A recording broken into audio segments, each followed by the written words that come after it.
Andito ako ngayon ka-farm para ipakita at ibahagi sa inyo ang isang halaman na mabisang gamot sa mga kagat ng mga kamandag na ahas, kamandag na mga insekto, mga may rabies na mga hayop tulad ng aso, pusa at iba't ibang hayop mga farm, iba't ibang insekto. So ang halaman na ito mga farm, ang kanyang ugat ang gamot. Kapag mayroon kami kaibigan mga farm, mayroon kami mga kamag-anak na kinagat ng mga hindi namin alam na insekto o kahit mga aso, mga pusa o ahas mga farm, ang kanyang ugat ang aming ginagawang gamot. So talagang mabisa ito ka-farm dahil subok na ito sa amin sa bundok.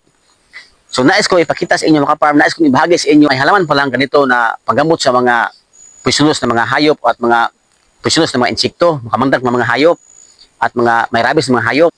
Ang ating gamitin ito sa paggamot mga farm ay kanyang ugat. Yung kanyang ugat lang ang ating gamitin sa paggamot. Nguyain mo lang yung ugat niya mga farm. Pag medyo nanguya mo na, saka mo tapal sa may kagat na bahagi ng katawan. Doon mo itapal mga farm.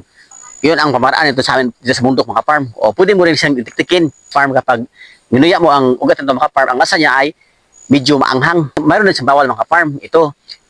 Mayroon siyang bunga. At ang bunga niya mga farm ay lason. So lason ang kanyang bunga. So ito ang bawal. Wag mong kainin ang kanyang bunga mga farm. Wag mong nguyain ang kanyang bunga. Dahil lason ito. Ang laman nito mga farm ay tinatawag sa amin na tuba-tuba. Ito ay yung tuba-tuba na maliit ang dahon. Ngayon, ipakita ko sa inyo ang kanyang dahon mga farm para malaman nyo at makita nyo na ito ang kanyang dahon at ito ang kanyang bunga. So tara, atin tingnan ang kanyang dahon at kanyang bunga.